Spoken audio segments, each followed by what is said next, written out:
बोलता है आप लोग बड़ा पार्टी है, नेशनल पार्टी है, मारो मारो, यहां देख के मारो, नहीं लगा ना तो तिपरासा आपको सबक सिखाएगा।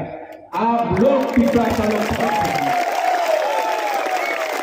हम लोग ने डिमांड किया है ग्रेटर तिपरा लैंड। उस ग्रेटर तिपरा लैंड में हिंदुस्तानी का चाय बागान वर्कर है, मुसलमान है, तिपरासा है। तिपरासा बोले तो चकमा भी तिपरासा के अंदर है, तिपरासा बोले तो हालत भी तिपरासा के अंदर है, तिपरासा बोले तो मौत भी तिपरासा के अंदर है। तिपरासा बोले तो आप मुसलमान लोग, चाय बागान वाले लोग अपने आप को अलग मत समझो, हम आपके साथ है।